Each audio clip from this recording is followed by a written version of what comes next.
thank you so much for being here. I really do appreciate it. It really does mean a lot to.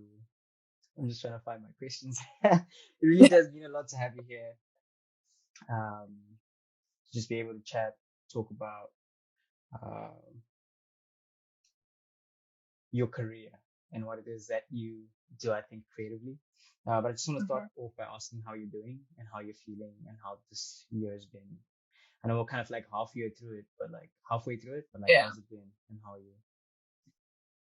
I'm great. I mean, all things considered, if you're from Zimbabwe, like all things considered, I'm okay. I'm okay. I think things are I guess okay. I keep on saying okay, because I guess that's the best way to describe Zim. Yeah, Okay. But yeah, I've been working on some stuff. New music. People have been asking me about my music, but I'm finally back in studio and I've been working on an EP which is out this August. So I'm really excited about that. Yeah. that's fun. That sounds exciting. And what's that like? I know. So you're saying people have been asking what you're working on. Is that because you haven't done much lately, or are they anticipating a much bigger, more intense project? Like what's been going on? I think the last solo project I released was like in 2020. Okay. That was literally my debut EP, Ushesha. I won a ZIMA for that, a Zimbabwean Music Award for that. And then I dipped and I was no longer like on the scene. So yeah, people have been asking for music because I basically haven't really been putting music out. But I have been doing, over the years, I was doing a few collaborations. So if anyone wants to check those out, Of I course, did we'll one have with, everything linked in the description for sure. yeah, literally. So yeah, there's one with DJ Nida and a recent one with a DJ Made Her Believe. So please do check those out. I mean, yeah. For sure, for sure. And I think so. My question would then be, um, was that the plan? What was your plan to do your first major project and then take some time off, or things happened? Mm, no, not exactly. Actually, COVID happened. Shucks. COVID happened. I mean, some artists were fortunate because everything was going digital, to then, use that as their launch pad. Some Mm, artists weren't as fortunate, to thrive in that time. But, I guess I thrived in a different way because I had the opportunity to like metamorphosize, if that's the correct word, man, hey, as, as an artist, like, just discover who I am even more without having the pressure of feeling like I need to release to make people feel invested. And mm, I'm really the type of person who kind of cringes when I feel like I've released a project that I'm not 100% with. mm, So it tends to be that way when I call it the musical rat race, where you're trying to release so that you remain relevant. And COVID didn't give me that pressure. I gave in and I was just like, you know what, we'll see it when I'm ready to release again. mm. And I'm ready to release again. Yeah, And so we're what's here. that feeling like?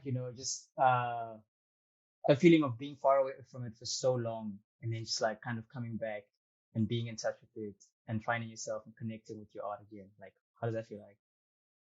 I was actually telling my mom during this process of recording and filming that I didn't realize how hectic my life used to be because I'm literally running out of emotional and mental stamina as we go. Shucks. I need a break. I need a break. It's a lot. And I think sometimes people think that being a creative, not just a musician, is just like, oh, they put pen to paper and things come out, or, you just take, I don't know, a camera and we shoot. It's much more than that to be able to develop something to the point where we're saying, I'm giving it into my audience Yeah. hands to then critique or to accept Yeah. is a really long process. Like, some of the music I'm working on is music that I wrote 2 years back. And other than just being a songwriter, I'm also a composer. Mm-hmm. And I have this thing where I write or I do vocal impressions of how I want the music to sound like. And going into the studio, you're working with producers. It's literally been a humbling experience where you feel like maybe the producer's not understanding, or maybe now you're rethinking what you wrote. It's been a process because I've never really been through a process where things have to be gradual. I usually just get into the studio, record, and I'm out. But this time around, I've literally had to sit and go through a song to get one like 3-minute song to completion over like 6-7 studio sessions. Wow. Which is like six hours maybe in total. Actually, no, 12 hours in total. So yeah, it's been hectic, but humbling all the same. Those things you're talking about is the beauty of then being able to sit down and have conversations like this, because what we see is the 3 minutes, right? What we see is only the 3 minutes, but the work that goes in behind the scenes, we don't see. I think then you being able to come out, or other creators being able to come out and express and talk about what it's like behind the scenes, helps us appreciate the final product a lot more, you know. But you mentioned something very interesting about you being able to get into a studio and then have the producer be on the same wavelength with you. And I know like it's different for any kind of creative. I mean, if you're an artist, all you have is yourself, right? You and your canvas. But if you're a musician, if you're a producer, you guys need to gel. It's very important for you guys to be on the same wavelength. So how difficult has it been for you? How important has it been? And what are some of the challenges and victories you've had, and then being able to find producers that are on your wavelength and you can make, brilliant piece of art? Thank you for that question. I think it has been very difficult. And I just need to stress, it's not because, the producers that I'm working with are not great. They are amazing. Like, I think they're the creme de la creme, of what we have here on this side. But I think, as far as music goes, you're just not an island, like you said. Like with some other art forms, it's just you and your canvas. There's no one you really need to say, oh, this is how I envision it. But the thing is, nobody's in your head, and I'm definitely that artist. If I don't hear it as I imagine it, and my producers are so patient, because I would tell you to go over it again and again until I hear it the way I want to hear it.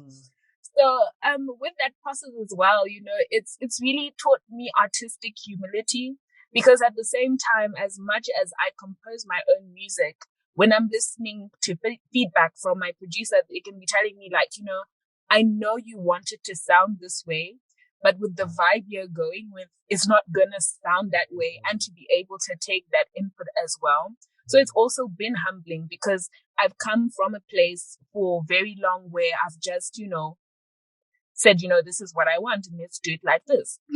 But it's also very humbling, and it's also needed when you have producers who do give you feedback and tell you like, hey, I know you want it this way, but it's not going to come out that way because of A, B, C, and D. So yeah, but it's been difficult. It can't be easy. Nothing can be easy, man. Especially if it's a craft. If the mission involves a lot of different individuals. You guys are coming from different backgrounds with different styles, and like you're mentioning, there's a certain way you want your yourself to sound, or your final product to sound. So it's important, again, like you said, to be humble, to be patient, and to be a reasonable, mature individual in that moment. But now that we start talking about, styles and what you want to sound like, how would you describe your style? I remember, I think, just growing up and listening to you sing, you are always very different from everything that I'd ever heard growing up, or that was around even until now. I'm like, just like, it's so unique and it's so different. And how would you describe it if you're asked to describe your style? I think I would describe my style as a blend of different cultural expressions. I think that's the best way. I think I'm just so inspired by different elements of who I am. Let me explain that. Where I come from, my family is a boiling pot of culture. Okay. On my mom's side, we are Barwe, we are Shangani, we are Samanyika, we are Ndebele. On my dad's side, we are also Barwe, we are also Samanyika. And I think sometimes in our communities, they tell you you're either black or white. Yes. So it's like if you're Shona, you're Shona. You know, you can't be Shona and also have Ndebele roots. You can't be Ndebele and also have Mozambican roots. Like we always tell people, you're one thing. But the thing about DNA is that, you know, our family lines, where we come from, there's a chain. Like you never know. You could go back and find that you have Arabic roots. And I think sometimes, I don't know what it is about a community, but we want to box people into one thing. Yeah. Into one thing to the point where people can't express themselves. And I think also that breeds, you know, some of the issues that we even see today with tribalism and all those things. And I think what I want with my music is to just bridge that gap, to show you that the West can fit in the African story, and the African story also does deserve to be heard from the mouths of the African creative, just the way we give, you know, people from the West their opportunity to express themselves and their struggles and their experiences through music. That's where my music comes in. That's why I'm so deliberate, like to blend in, you know, some classical elements, your opera with, you know, tribal chants and etc and etc, because people really need to hear Africa for, you know, for what it is. Yeah. And, you know, I'm always there. People always side eye me, and I'm saying, when I say this, the world doesn't need another Beyonce. And what I mean by that is not that Beyonce is bad or anything. You know, I look up to her as well. You know, she's achieved so much. But I think what puts us in a rut, especially as African creatives, is that we are pursuing to tell other people's stories rather than our own. You know what I mean? We're trying to mimic a style that's not ours. And I mean, by all means, be inspired, but inspiration and imitation are two different things, you know. I can be inspired. Yeah. I can be inspired, you know, by Beyonce to be, you know, a better vocalist, a better performer, to be true to my word, but from an African perspective. And there's nothing wrong with that, you know. So I guess I went on a tangent there, but not at all, because it's definitely something I've spoken about, a question that I've asked quite a lot as well. It's, I think but starting off as a creative myself, I was told to, find a niche, you know, kind of find one thing you're good at and focus on that. And I thought that was the only way, because, you know, I'm listening to these people who I think have achieved so much and who probably know better. So let me do that. But I felt so constricted by it. I felt like I could do so much more. And I've seen that diversity in you, you know, that ability to tap into, different type of sounds, different type of cultures, and be able to express them. But what I realized in the end, about finding a niche or diversifying and doing as much as you can is, at the end of the day, the final product has to satisfy me. Yeah. At the end of the day, the final product has to satisfy me. So I think in the beginning, I was trying to obviously grow, obviously reach a wide net of people and probably do what people want. But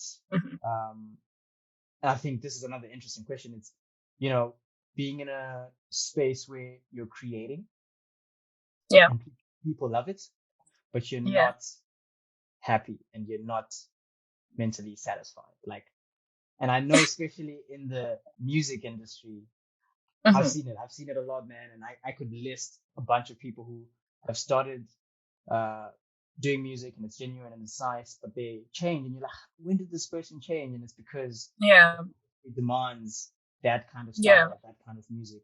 And have you felt that? Have you seen that? And what is it like being in the music industry actually when things like that happen? It's so funny because I've been having this conversation with my mom for the longest time. My mom is also my manager. Mm-hmm. And when I started, I was always, I think with my journey, people just assumed that, I was discovered by job praise and then my life just switched. I was singing before that time. I used to perform and have shows before I was, known at that, magnitude or that level. I don't know how to term it. But I think being pushed into, I wouldn't say push is the wrong word, but my journey when I did get into MTM did make me feel like I was under pressure to please, and to sing music that, appealed to the masses. And a part of me during that journey felt that I was doing myself a disservice, because in ways I feel like I introduced people to a Tahle that didn't even exist. And as now, with that chapter of my musical journey being closed, I left MTM in 2019. I just said, you know what, I'm going to make the music that I was called to make, not necessarily because I want to please myself, but because that is what I have been called to make. There's no point in fighting with it, because there was a point at the time, I could say for myself, where I was literally depressed. I don't want to lie, because, you're like, not that there was anything wrong with some of the music that I sang back then. I love some of the music that I sang back then, but I felt that I was also just working at a 10th of what I could do, a 10th of what I wanted to do.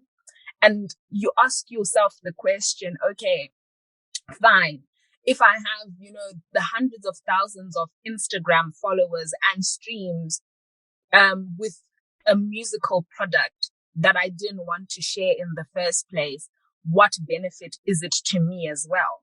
Because as much as I am, sharing, music is a business. We're not gonna just jump over that. But at the same time, it's like kind of being a drug dealer when you really want to be a pharmacist type of situation, and say, it's business. I just need to push the drugs. But you want to be a pharmacist and save lives. You know what I'm saying? And saying, so that's kind of the situation I was in. But now I'm in a place where I think people are just going to be so shocked. And I'm so ready for it, because creation is a gift. If you're an artist, you're one of the most powerful people in the world, whether you're a photographer, a writer, a dancer, because you have the power to control perception and you have the power to control emotion. That's power. And like I've discovered, I'm actually very powerful beyond what I've actually accepted for myself. And I'm really ready to step into that power. I mean, some of you are going to think it's so strange, some of the music that I release, but that's what I want to sing.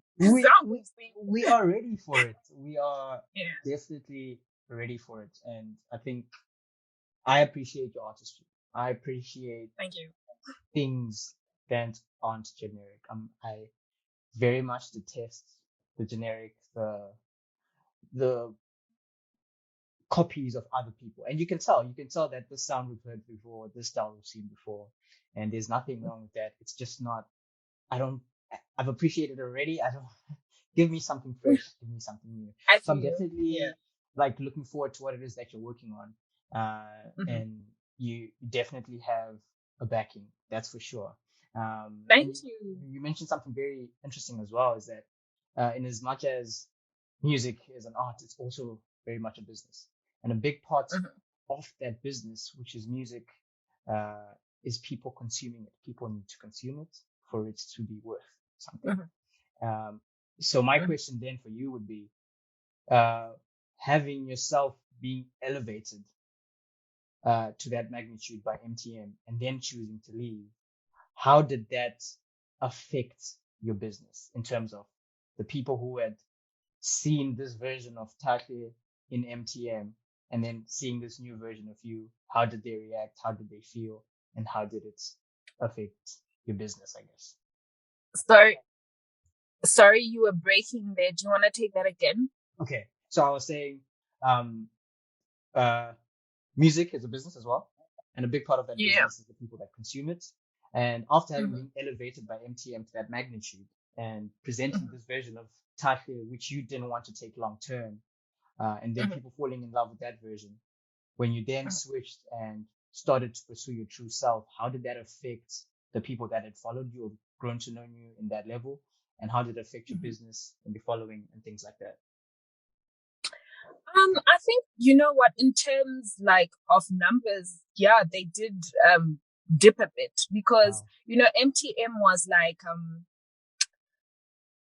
how can I say? I guess it like we fed off each other, you know, and some of the people who were interested in me were not necessarily interested in me, the artist, but they were interested in my affiliation with other artists. And, you know, I guess that's the sad thing about some, with these labels or some of these, how can I say, some of these partnerships we enter into, because at the end of the day, especially with the commercial side of music, people just don't follow you because of the music. They follow you because of, you know, the perception of your affiliation. And, you know, it's kind of sad with the journey that I've walked because, you know, some people wrote me off the minute I was out the gate. Wow. With MTM. And it's just not with listeners. It's even with promoters. It's even, you know, with people who have influence in the music circles. You know, they write you off and say, you know, well, you're no longer in this space anymore. Wow. So do you have value? But at the same time, I'm actually very happy because for that experience, because at the end of the day, I don't want to carry people with me who aren't with me anyway, you know. And the people that I do have now are people who literally ride and die with my music. Yeah. Because at the end of the day, you don't really know where you're at if you don't know how many people actually are with you. And that's the thing with social media, the illusion that social media gives you, that urku pizza. Yeah. But the question is, like urku pizza, that's the, you know, that's, you know, the vibe. And I think the disease that a lot of creators have, you know, I think recently there was this trending story about this TikTok chick who had like 104 million followers. I forgot the exact number. And she had her whole meet and greet. No one showed up. No one showed up. No she got way. 4 million followers on TikTok. And I'm just like, how can no one show up? And that's the thing. My thing is, I might not be as big as other artists. And do I want to be bigger? Sure. But I know that if I have a meet and greet for people, I'd like people to show up. I know for sure. Yeah. Now people are gonna come through for my meet and greet, and I think I'm very appreciative of the people who actually take time to listen to my music, because at the same time, I wouldn't say my music is not bubblegum. I don't think that's the term to use, but I think my music is something that you need to ease into. It's not necessarily something that you're gonna listen to once and say, oh yeah, that's my jam. Yeah. That's not necessarily how Tahle is built. You're going to have to sit down and listen. And sometimes I think the struggle with artists like me is that the commercial industry wants to microwave everything. and it's make quick you as like well. a fast product, a fast fix of everything. And I've come to the appreciation for myself. I'm not a fast fix. You can't make me a fast fix. That is not how my product or my talent is designed. And I'm cool with it. So it's whatever. I love that. I love that. And I appreciate that a lot. And I think, creativity and artistry in its truest form is definitely meant to be consumed over time. And I think just like for me personally, knowing and understanding where creativity comes from, which is from God, and just Him being able to create the whole world, there's no way you're gonna be able to consume and appreciate the creation of the world like that. It literally takes your whole lifetime, and even then, you're not able to consume and appreciate everything that is in existence, you know? So I personally feel that art and creativity is not fast paced. It's supposed to send you to another space, to another dimension that just it takes time. It definitely takes time. So I understand that. But unfortunately, like you're saying as well, on the flip side is people want to be quick with it, you know? And you know, I see people dropping EPs and albums 3, 4, 5 in a year. And I'm like,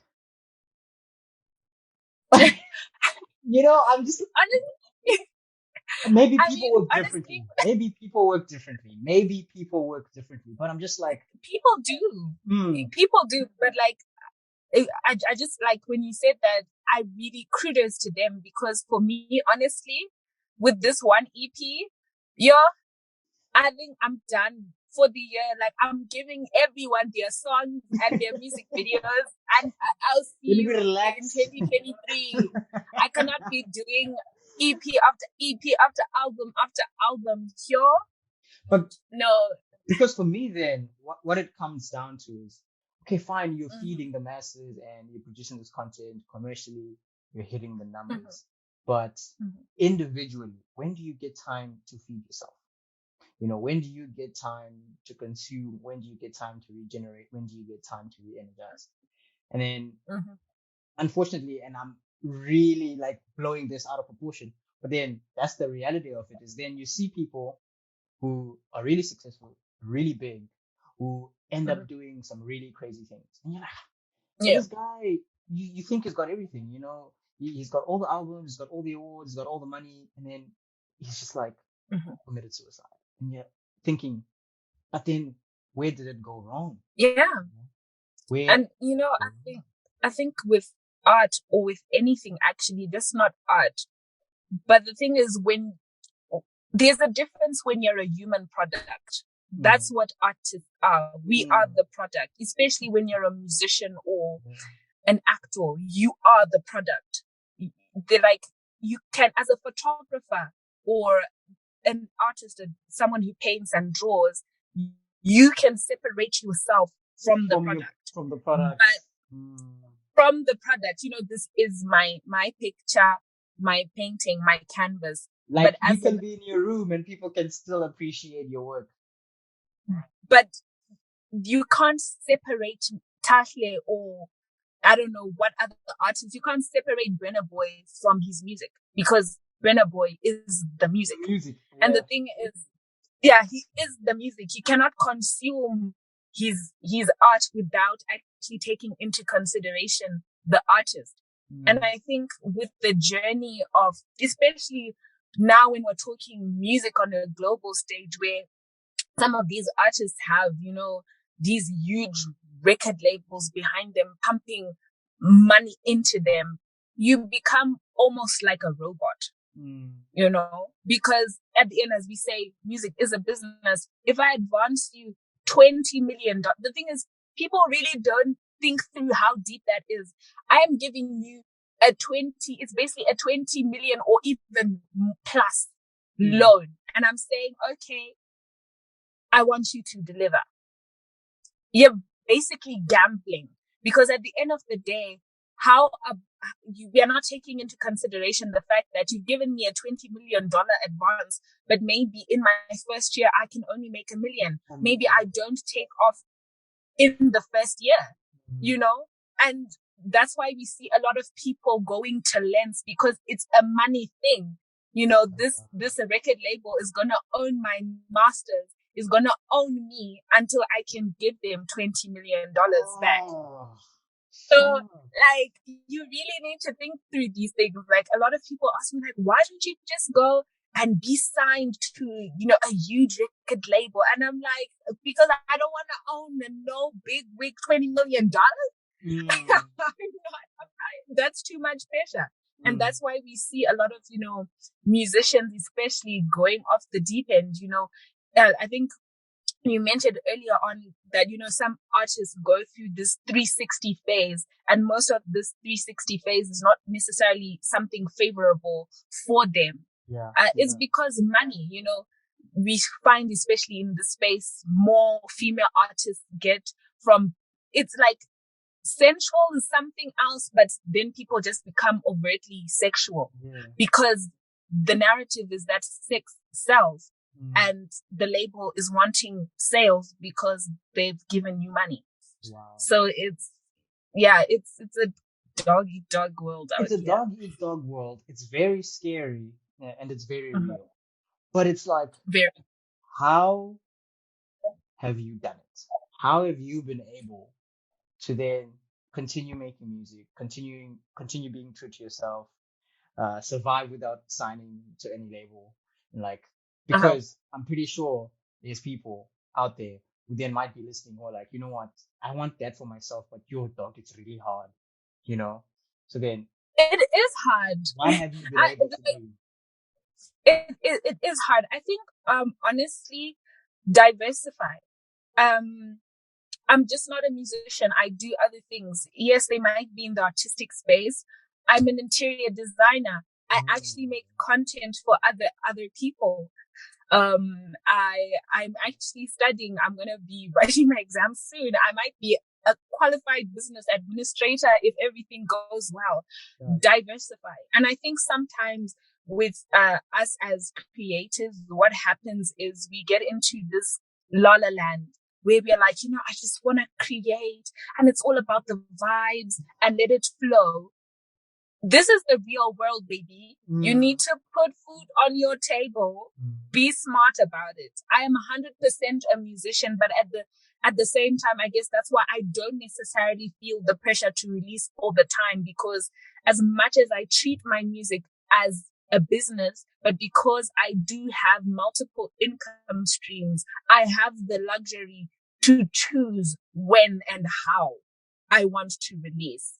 And that's a freedom that a lot of musicians don't have, because if you don't gig as a musician, you don't get paid. If you don't have brand endorsements, you don't eat. And, that's the dilemma that people have. But it is hard because at the same time, I'm not being funded or anything like that. There are some people who have graciously come and said, I support your dream. Here's some money. But between me and my mama, we're making this, making it work. And it's hard. It's hard, but I wouldn't change anything for anything, for anything, because I own my time. I own my masters. I own my music. I own my image.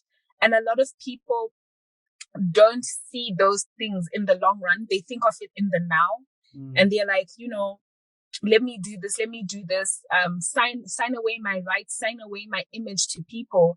And then, the years go along, and now you want to own your image, but you sold your image. And to get out of being weird, it's way too late. And I think, that's what, I think it's actually globally, that's what happens to a lot of talent, is that people sell you this dream that's larger than life. But when it gets to implementing, you then realize you're just like everybody else. There's nothing so special about you. You've signed your image. You've signed your rights. I mean, there's this story. I forgot this American rapper. She was having her issues with her label, and she couldn't release music. She could only do mixtapes and release 1-minute snippets on Instagram for like 2 years. Did she know that was part of the contract when she signed it? The thing is, when somebody tells you they're gonna make you a superstar, and you read a clause that doesn't sit right with you, you're just going to be like, nah, that won't happen to me. That's the thing. It's not that some of these musicians don't see what's written in the contract, but somebody has sold you such a huge dream that you forget that you must read everything, every piece of comma on that contract and make sure you understand fully what you're getting yourself into. Yeah. And like, sadly, most of it, like I always say, if it wasn't for my mom, I would have probably been there too. Because I remember when I received my first contract, that was the MTM contract. I was so excited. I was like, let's go with it. Oh, yeah. Inside this thing, pen to paper. No. She was like, we're gonna sit down and we're gonna read it. We're gonna dissect it. We're gonna take it to the lawyer. We're gonna read it again. Yeah. And boy, was she right. Not that there was anything wrong with the MTM contract, but contracts are different for everyone. And it was just making sure that when I signed the contract, I was signing something that was comfortable for me. And I think that goes for business, even outside music. Just make sure you know what you're signing, really. Yeah. I love that. I love that story, especially where you talk about your mom just like holding you down and keeping you grounded. And you've mentioned it a couple of times now, and I think it's just worth being able to ask what it's like to have your mom who's also your manager. I think it'd be also nice to ask her some questions to be like, what it's like to have a daughter and then to also manage a musician. Because does there have to be a separation? Do you guys know that there has to be a separation, or it goes into the office and it's work and then it comes back home and it's really like the same thing? Like, what's it like to have your mom as your manager? To be honest, I don't know if it's healthy or unhealthy. I don't think there is a separation, really. I don't think there is a separation. As much as my mom is my manager, my mom takes being a mom first before being my manager. Yeah. So like, if my mom feels like it's a scolding time in front of clients, she'll scold me right there and then because I'm her daughter. And it can be tough, like, like you could have left that talk for later. Yeah, like, I mean, but she's getting better at it though, like, because I'm like, girl, you can't be doing that right now, like, but she's getting better at it. But I'm really grateful for her. I mean, it's not all chocolate and roses. I mean, also as you get older, because I'm definitely now adulting, and it really is hard to say because I really want to be a child forever, but I'm literally an adult. I think sometimes when we grow, something that we need to not forget is that it doesn't matter how old you get, your parent is still your parent. So at 30, your parent is still your parent. And it's been a humbling process to still find that balance between my mom is my mom regardless, and not to cross those lines, even if I feel like maybe she's conducted my business in a way that I'm not happy with, to be able to talk about it in a way that's respectful, and vice versa as well. As much as she also has that respect for me. So it's been a learning, curve. Yeah, but my mom will scold me anyway, anyhow. Like, you do not want to mess with Mrs. Ibarra. She will scold me right there and then. I love that. I'm glad you found that. Because I mean, again, it's different for everybody, but then having to meet someone else, having to build trust. I mean, you know your mom and your mom knows you, and no one knows you better than your mom, which I think is a beautiful thing. Yeah, I think, also, I don't think I would change management ever, regardless of how, the relationship is, because I know my mama ain't gonna steal from me. So love that. You won't steal from me. I think over the years, a lot of people have asked, like, why are you still with your mama? Why are you still? Because she understands me. Other than the money thing, the manager and artist relationship is one that people take for granted. I've seen a lot of people get managers who don't understand them as a brand. There's one thing of seeing somebody or seeing a product and saying, this product can do A, B, C, D, E, F, G. But if you don't take the time to actually ask a person, what do you want for yourself? You drive someone in the wrong direction. Yeah. And I think that's what people don't understand about the manager relationship. I always laugh because people will be in my DMs, different promoters, different whatever they call themselves, like, let me manage you. And I'm like, what do you understand about me? Where do you know me from? Yeah. Do you know what I want to achieve? A lot of people think that all of us artists just want to be big stars at any cost, doing everything. I'm very picky, and people sometimes find it hard to work with because I just don't do everything. I'm not perfect, but I just don't do everything. Yeah. And I'm like, honey, you can't, my mama even struggles with me sometimes. You will not be able to handle me in this bed. So, do you want to manage me? I don't know. Are you sure about that? I love that. I love that. You sure about it? You are resolute, like you're saying. Yeah. A lot of people would do anything at any cost to make it. Yeah. But I think for you, you're very straight. You know what it is that you want, and you're not wavering left or right with that, which I think is such a beautiful thing. But you also mentioned something interesting is about some things I won't do. Now, how difficult has it been now for you to be able then to have said no to certain things, but that could have potentially, in the grand scheme of things, like quote unquote blown you up, but for yourself personally, what you believe in and your morals and etc, you've just had to say no, and then the reaction from people as well when you say no to things that they think are everybody's doing it, I think, what I have really discovered, just as the principle as you grow older, do you, literally, do you. I used to, when I was younger, like in my teens or in my early 20s, want to always please people. And I found that I stayed longer in situations that weren't benefiting me so I could please other people or to create this perception that fire. If you don't put food on my table, you don't have a say in my life. Literally, if you don't put food on my table, you can think what you want. I think my mom has gotten to this point where she knows with me, I'm the type of person who won't fight you. I will agree to everything you say and I'll go and do my own thing. Don't fight with people. People are entitled to their own opinion and you're also entitled to not give a dodias about it. So, yeah, it is what it is. Yeah, for me, that's literally how I think. Because, mental health is also a really huge thing. I think there was a part where people thought I was at my highest in terms of where I was musically, but I was at the heights of depression. I was miserable.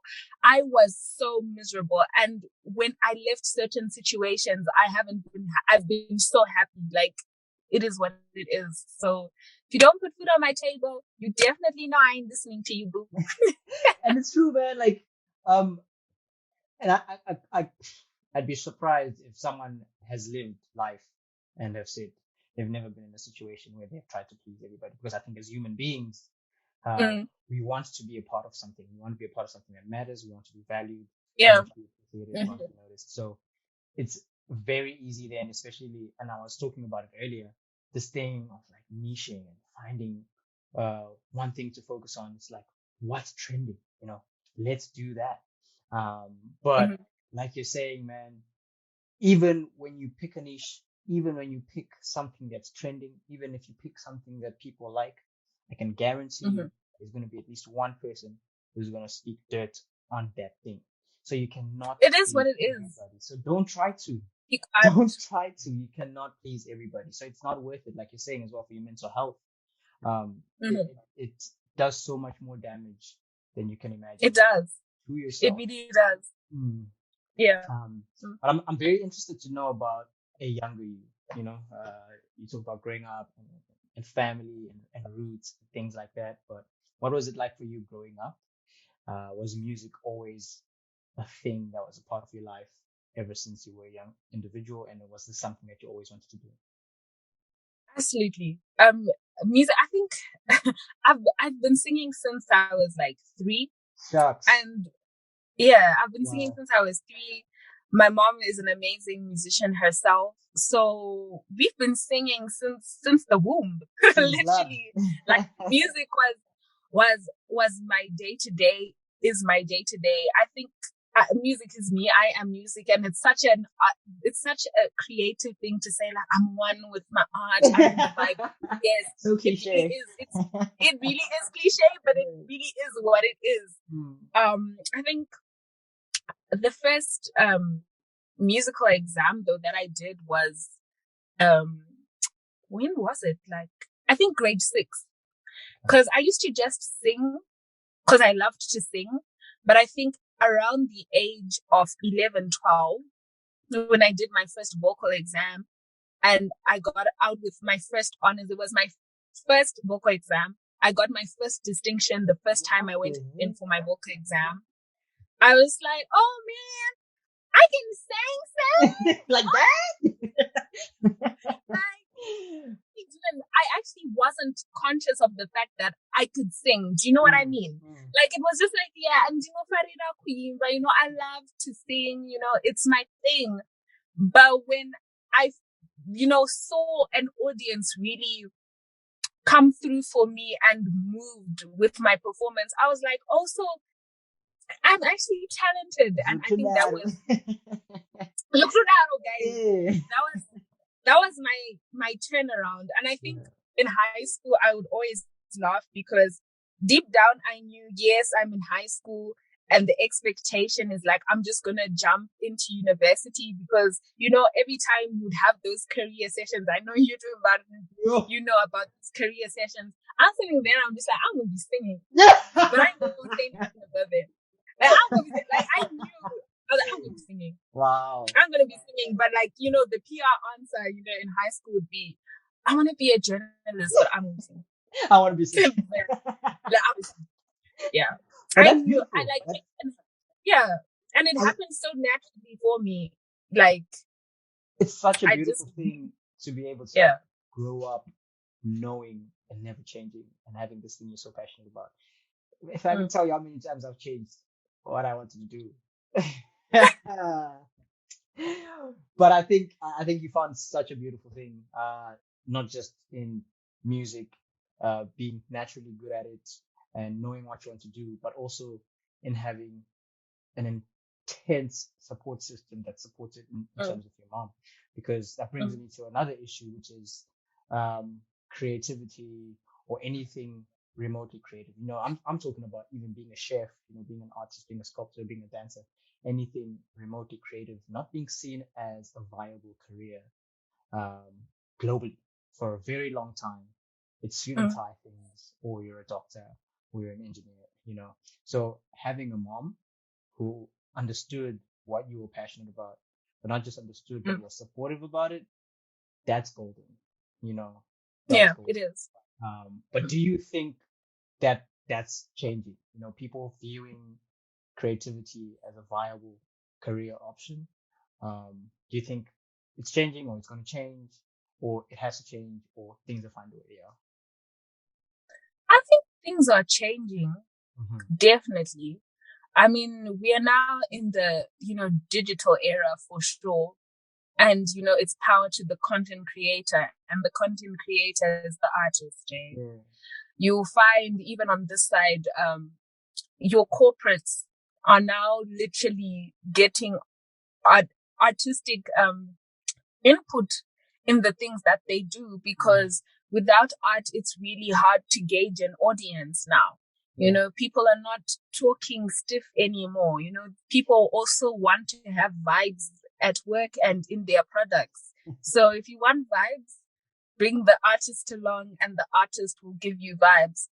But at the same time, I think, as far as my experience and what I'm seeing in Zimbabwe, I think we have a long way to go. I also think it's just, the other connotations that come with being an artist, especially if you are a female artist in whatever industry you are in. The reality is people just think it's for the promiscuous and the crazy ones. But I always laugh and I always use this example, and I was like, fine, if I'm an artist and you think that I'm so promiscuous, why is that 60% of, your first year girls get pregnant in university? If, I am promiscuous based on, my profession, or the reality is that promiscuity is for everyone, it can happen to anyone. And I think it's that unplaced fear that, has like parents have this reluctancy to allow their children to pursue their artistic dream. But on the other hand, I would say, especially in the art space, it's a hard space to navigate. There are more sharks and they are allowed to be there. In the corporate world, you can't necessarily have predatory behavior out in the open. But in the art space, there are predators, and there are people who conduct themselves in a very not nice manner. And I would say that it's not about telling your children they can't, but rather supporting your children through it. Because at the end of the day, it will catch up with you anyway. You can't avoid problems like that. They'll catch up with you anyway. We've had situations even in the corporate world where, people are conducting themselves in an unprofessional manner and doing things that shouldn't be done. It's there everywhere. People will try and get up people's skirts and get through people's lips. That is what it is. There are people like that everywhere. It's just not an art thing. Artists are not born from the womb wanting things. Yeah. We're not like that. We're not like that. I like that. Especially what you mentioned about not stopping them from being there because of these fears, but more, supporting them and educating them about how to deal with situations when they're in them. Because like you're saying, say you stop them from being an artist, from being a creative, from being in the limelight, and they end up in a corporate space. Like you're saying, it's there as well. But because you think you've shielded them from this world and not necessarily taught them how to deal with it, when they do find it in a space you thought they wouldn't end up finding these things, they don't know how to deal with it, So I think the aim or the mission is to do more educating. It's one thing to say no, but tell me why you're saying no, at least, like let me know what your fears are and teach me how to deal with situations moving forward. So I like that, and I appreciate you sharing that a lot. It's something that I haven't heard anyone actually say, and I've asked that question a couple of times. So you learn something new, and I like that. But what are you most creatively proud of when you look at your career, when you look at everything you've done, either commercially or not commercially, just you yourself personally? What are you most creatively proud of? I think for me, my highlight is definitely so far 2018. I was a lead actress for a theater performance called Bonile. And that theater production actually won a NAMA in 2019. NAMA is the National Art Merit Awards. So for Zimbabwe, which is basically, as far as Zim awards go, it's, the biggest award that anyone can receive in your artistic discipline. So I'm very proud of that, and having the opportunity to also perform alongside Hope Masike as well, because she's literally a legend, and Gemma Griffiths as well. We were 3 lead actresses for that. So I think for me, that's my highlight as well, because I've always wanted to try my hand with acting and theater, but I actually don't know why in high school I never did it. I'm not going to say I think my drama department sucked, because you said it without saying it. Because someone is going to come for me. Should I have said it? But it's all love. It's all love. It's really all love. It's really all No, love. I don't know. I wasn't drawn to it in high school. To be honest, but I was in drama in primary school, so I don't know what happened there. What happened in high school there? I don't know, guys. Maybe it did suck. I don't know. No, for me, I don't know. Like drama in high school, just no. It wasn't it. What do these millennials say these days? It wasn't giving. It wasn't giving. I'm trying to think if I remember any drum presentations in high school, like if I can recall. If you have to think so much about it, then it's okay. Problems. It's okay. No, but that's beautiful. I think I like that you're a diverse individual, and I don't know how many people feel about this, but I think that everybody has some form of creative elements within them, and it doesn't have to be super commercialized. It doesn't have to be super broadcasted, but I'm talking creativity in terms of just like being able to encourage someone who's feeling down, finding different and new ways to encourage somebody.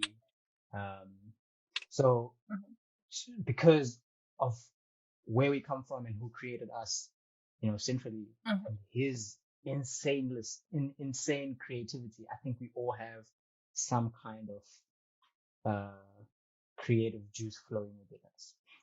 We are all creative.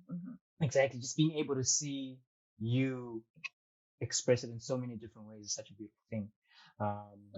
But again, it comes back full circle to what you're talking about, is that it gives you so much power as well to tap into so many different things, to tap into people who are into drama, to tap into people who are into music, to tap into people who are into architecture. So I think for you, do you feel pressure to conduct yourself in a certain way because there's so many people looking at you, so many people you can possibly influence, and then it's just like, I need to make sure that I do the right thing, I say the right thing, because I could easily not and affect people's lives? I wouldn't say I feel a pressure per se, but I understand that I need to conduct myself in a way that it cannot be misconstrued as anything else. Okay. But whilst saying that, I do not nitpick at who I am, if that makes sense. Like at the same time, as much as people do look up to me, I'm not going to live a half-baked life because I am trying to live up to an expectation. Yeah, and I think it just needs to be held in balance. I love to have fun, and I'll go out and I'll dance. Like, that's me. And like, if you feel some type of way about it, I apologize that you feel that way. My intention is not to offend, but at the same time, I'm not apologizing because I am living my life.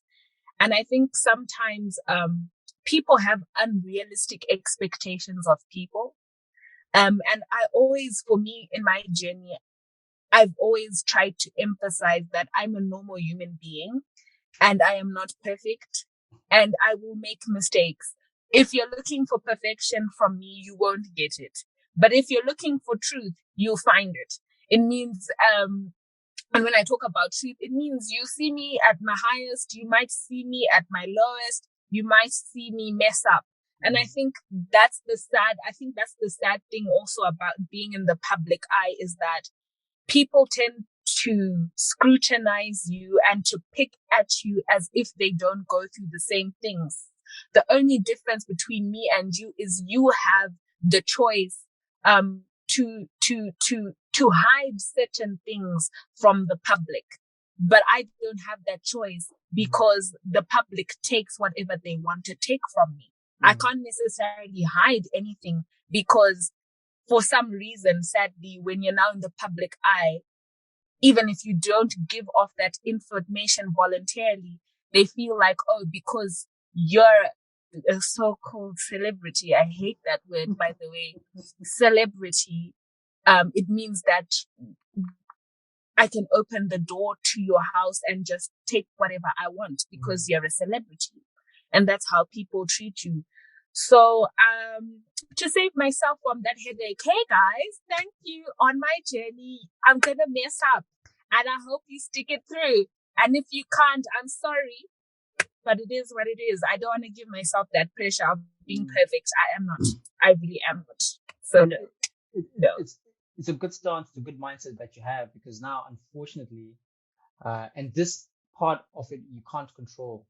It's that, and we've seen it happening. It's the fact that people start to elevate people in limelight to be some kind of higher power. Yeah. They almost, what they say goes, and they can't do no wrong. And if they do, it's just like fire on them, So it's unfortunate, and we can't control it. But I like that you are able, in your mind, to know that I can't let that affect me.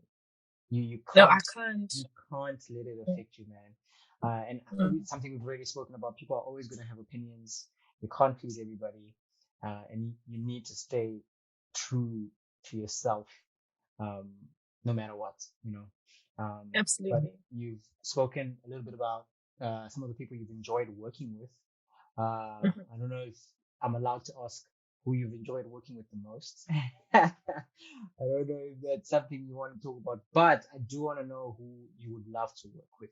Like some people you look up to, just even in general, like. But yeah. I think as far as who did I enjoy working with, like the most, to be honest, I think I've just equally enjoyed it. I haven't yet come across, one like just so amazing. Oh my God. No, but I'm very, no, not yet, at least. But I'm very appreciative, like even from, your job praiser, your XQs, your Hope Masiches, your ZIMAs.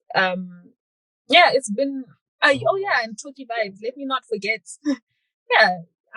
It's been dope. But as far as who I want to collaborate with, it's a list that's getting longer and longer and longer. But from the top of my head, Zimbabwe, I really do want to do a song with Winky D. Not because he's Winky D, but because I like to push my boundaries. I think I always give the example of the song that I did with Toki Vibes. I think when you're pushed out of your comfort zone, that's when you actually create the best music because you're no longer comfortable. And creating with Toki it challenged me so much. I was like, how do I create something that speaks into me, but also appeals to his audience? And I think we found it. And I think if I do get the opportunity and Winky D does give me that honor to collaborate with him, I think it's going to be fireworks. I did want to, I think every Zimbabwean wanted to really collaborate with Soldier Love, but I guess, that opportunity is, it's not there anymore. And may he rest in peace. I think he was a maverick of all sorts. And then regionally, internationally, I know it's cliche, but yes, I do want to collaborate with the African giant Burna Boy, but wishful thinking, but I'll just put it out there in the universe. If your dreams aren't scary, then they're not big enough. So it's good. Absolutely. Let's go for So it. Shoot for the stars. yeah. And then there's Thames as well. I love Thames. Like, Oh man. yeah, I think that's dope. And then Angelique Kidjo. I don't know if people know Angelique Kidjo, but Angelique Kidjo is literally same level with your Salif Kaitas, your even your, I would say your Fela Kutis and stuff like that. Like she's legend material. Niniola, I love Niniola a lot. I know people be rolling their eyes, but yeah, Adele, I would like Adele's never collaborated with anyone, to be honest. So this is just me, speaking a lot of hot air, but like, yeah, I would like to collaborate with Adele, but Adele didn't even collaborate. She doesn't even collaborate. Adele has never featured on anyone. Why does she do that? I don't know, man. Like, but I guess if I was Adele and I could like make music on my own, I would do it too. Like, collaborations can be scary. They can be very scary. Yeah. Who else? Yes, Black Coffee. Black Coffee. Do you know Black Coffee? Black Coffee. Black Coffee. South African Black Coffee. Yeah, Black Coffee. And yeah, literally. David Guetta. I know if this is gonna shock people, but yes, Dua Lipa. Yes, I would love to collaborate. For real. The thing is, my mind works like this, though. You know how wide this range you've just listed? Literally, so different. And like I laugh because I love creating different sounds. So when you're listening to Dua Lipa as Dua Lipa, I'm like, nah, bring her to me. Let and me show you what we can Africanize her. We're gonna Africanize her. Okay. And I'm gonna give her back to you. And you're gonna be playing my steps kumchato. Watch this space. I love that. So yeah, I think that's it. Oh yes, and let me not forget here on the side as well, this band called Mokumba as well. I would love to collaborate with them as well. Yeah, and I think for now that's it, but it's a growing list for sure. I love how big the list is. I love how diverse it is, but I also love that it's not limited, and you said there's space for it to grow. And I think on the grand scheme of things, it's very easy to try to do anything, to set your mind to anything, and then feel like you've done enough. And I always feel that we were not made that way. We were just not made to consume to a point where we've had enough, or I've done enough. There's always room to learn. There's always room to grow. And there's always room to be better. So just like, you didn't even mention that, but just like listening to you speak about your list and then say, there's room for more and there's going to be more, just help me remind that this life is a constant learning journey. Creativity is also a constant learning journey. You can live absolutely. You can always be better. You can always learn from other people as well. And I love that you are open to collaboration, because I think there's so much to be learned, not just musically, but in meeting people and just like being able to tap into their minds and like, this is how you really are behind the music. No way, it helps you appreciate an individual so much more. But if you were like to go back to a younger you before jumping into the industry, before actually deciding to pursue this, what would you tell yourself to look out for? Things that you've learned now, things that you've experienced now, things that you weren't aware of, and you're like, hey, yo, let me tell you, this is what this space is like. Watch out for this. I think I have told myself, don't buy into the pressure. People like to make you feel like you're running out of time. Like social they really like to make. Sucks. Yeah, there's the social media component, and then there are also people who just ill advise you. Like make you feel like I'm running out of time, and if there's this phrase that especially in the Zimbabwe Twitter and Instagram streets that's going on, it's like Shirino Zongofa and Kupera, meaning that like if you miss your moment now, you never get it like back. Wow. And I've just unsubscribed to that because at the end of the day, I'm an evolving human being, and you cannot put a timestamp on when I will finish evolving. And what people don't understand, especially when they look at musicians and just generally artists, is that it's different from being in a collared job where I'm just expected to give input and output, because as I evolve as a person, like, take away the music, just me with my spiritual journey, my mental journey, physically, emotionally, my music evolves with me, you know? And there are some times where I'm going to have to sit back and not buy into the pressure to allow myself to then give my audience and the people who humble me, you know, every day by listening to my music, something worth listening to. Yeah. And you can't do that when you are trying to, you know, move with the trends every 5 seconds. It just doesn't work, you know. Don't buy into the pressure. I would definitely say that, like, literally out the gate, don't buy into the pressure. It doesn't exist. What is pressure? What is pressure? I would definitely tell myself the same thing. Yeah. I think, and for me, it's more on a social media components, and of course, ill advice as well. Again, Yeah. from social media, because I never had people around me directly who knew and understood what it is that I was into creatively, besides my dad. But like, I tried to find or learn a lot from the internet. And there was so much advice, you know, there was so much pressure to do things in a certain way, but also to do what everybody else is doing, you know, kind of just like seeing where so and so is in their journey and wanting to be there immediately today. But the journey, it's a long one, and it takes time. So I definitely would tell myself something very similar, just to run my own race. I have my own race. I've got my own lane. Absolutely. I think for everyone, actually. I've got my own race. I've got my own lane. I just need to focus on my hurdle. I need to focus on my challenge and getting over that limit and then growing from it. But I thoroughly appreciate you coming on the podcast. I think, thank you. It's been such a pleasure. It's been such an honor, and it feels like I could have asked so many questions. And I actually could have asked so many questions, but I don't want to make it too long as well.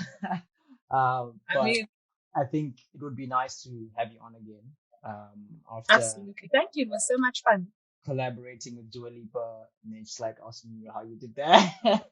Thank you. I always tell people, when they come up to me and say, "Oh, you're such a celebrity now," and I was like, "No, my dreams are so big." When I collaborate with some of these people, I'll literally bring you up and tell you, no. Remember when you told me I'm a celebrity? Well, I'm a celebrity now. Now I'm a celebrity. Now, for real. For real. Like, I love that. I love your journey, which I've been following, and I follow a lot of Zimbabwean creative journeys, even from afar, just watching and seeing what they do. Full support, full prayers all the way. So I'm like excited to see what you're working on and what it is that you're gonna do. It's some definitely like exciting times ahead. So we're ready. Thank you so much, Luca. Yeah. Before we wrap up, got 5 questions. I've started doing as asking would you rather questions, which I dig up from the internet. Some of them I conjure up in my crazy mind, but it's just to sort of try to understand how a person thinks, get to know them a little bit better, more relaxed. Chill. So the first one is, would you rather have a successful podcast or a successful YouTube channel? I would podcast. Why? Should I say why? Yeah. I think with YouTube, it's like you're held at the mercy of, you know, algorithms and the platform itself, you know. And the reality with, you know, your YouTubes, your Instagram, your Twitters is that behind the scenes, they control which creative or what content gets seen and pushed out. But when I have a podcast, it means that it's my people. I decide when and how and what space, they view me, because it's my platform, it's mine. So podcast. I love that. Definitely. Just for interest's sake, if you were to have a podcast, what would it be about?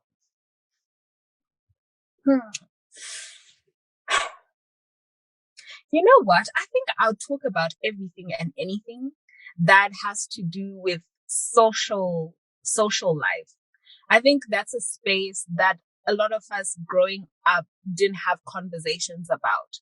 And a lot of us can't have these conversations with our parents, things from dating, marriage, spirituality, sex, even,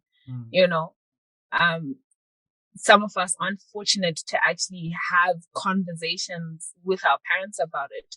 And I think also as peers, we also ill-advise each other a lot about certain things. And I think you learn better when you hear somebody who's gone through the same thing.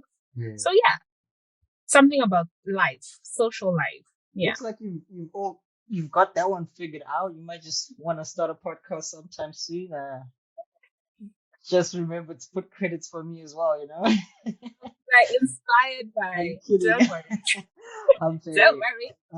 So the next one is, would you rather watch a movie with no snacks or have any snacks you want watching this movie, but the volume is always going to be either too low or too loud?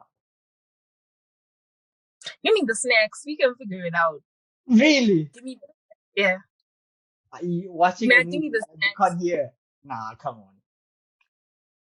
It's 1 hour of no food. 1 hour of no food. For real. Is it too low? Like too low. Not inaudible, but too low.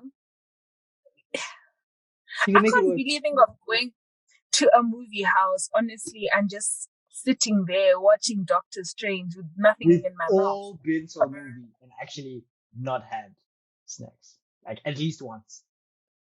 Yeah, like when I was a baby. But as an adult, that's not my jam. No. Okay, that's so not as an adult. We cannot actually pay for my own movie. Let's go. I'm going to pay for my own snacks. I was under duress back in the day when I was 15, 16, where I thought, I loved this guy and I had to deal with his allowance money and say, I'm going on a date with no snacks? No. Not today. Not in this day and age. We're too old Not for that. from me. No. Okay, here's the next one. Would you rather wear a wedding dress every day of your life, or have to That's already no, but let's go. Or have to high five everyone you meet? So everyone you meet. Oh hell no! I wear a wedding dress. No.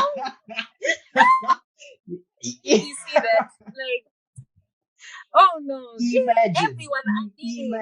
Imagine all. It's no, I wear a wedding dress. That's cringe still. Imagine your graduation. And you're getting your degree, and instead of a handshake, like it's cringe though. But like, I can't high five everyone. Everyone you meet is a high five. No, ATM, and it's not even about. It's not even about like the actual high fiving, but like they're like dirty people out there. Like, I ain't gonna lie. Like you can't just be like touching people, hey? You were so quick to be like, nope, not the wedding dress, and then you heard the high five. No. But no, I wear the and the thing with wedding dresses these days though, like they have a little bit of character. So I can switch it up and maybe wear a short white wedding dress to my, I wasn't specific with that one, was I? It's gonna be snap. Okay. Sure. So I won't be looking too crazy in the streets. Okay. Yeah, because I can switch it up, hey.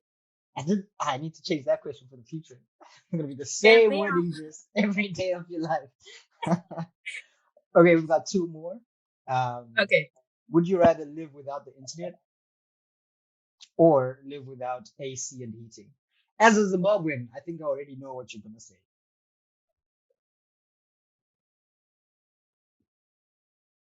I need the internet, guys. I don't wanna lie. I grew up with no AC or heating. Like I don't like. At first, I actually had to think like, what is AC? Because this is Air Zimbabwe. conditioning. Yeah. Then Windows. click We later, had windows, and I was man. like, yeah.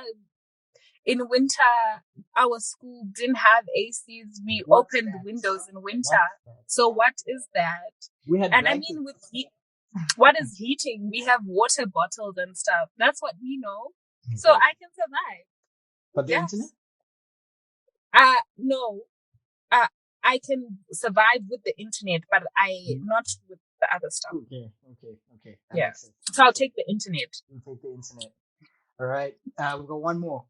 Would you rather be an amazing painter or a brilliant mathematician?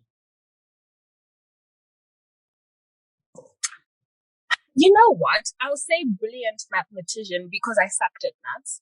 So that would be like a dream come true. I wasn't good at maths at all. Like, so yeah, a brilliant mathematician just to know how it feels like to be a walking calculator. I want to know because I don't know how that feels. Like, I don't know. I will never know. Huh? Can you paint? Have you tried painting? Well, I think I'm a pretty good painter because in my art class, Form 2, my guy, what was his name? His name. What was his name? Mr. Glenn. I can see his face. Yeah, that's the one. Yeah. His name was Mr. Glenn. He told me that my drawing is pathetic, but if they had painting classes or whatever, painting examinations, he would have let me sit to paint. So I think maybe I can paint, or maybe he was just trying to tell me I suck. I don't know. The word pathetic. Hey. Yeah, he said I'm a That's pathetic. A bit harsh, Yeah, he said. You know, he used to put like these like he would put like a ball in the center of the stage. I mean, of the table. And I would be crying from laughter because what was on my paper and what I was seeing were two different things. And I really thought, in my heart, I actually thought I could draw. Mm-hmm. I just don't know what happened. But anyway, it's cool. It is what it is. It is what it is. Nah, I appreciate you being here once again. It's been a fantastic pleasure. That's all I have for today. After trying for so long to have it, we finally done it, and I'm glad that we have. Yay! I really can't wait to do it again. Thank you so much, Robin. It's been a pleasure. Thank you so much for having me, Luca.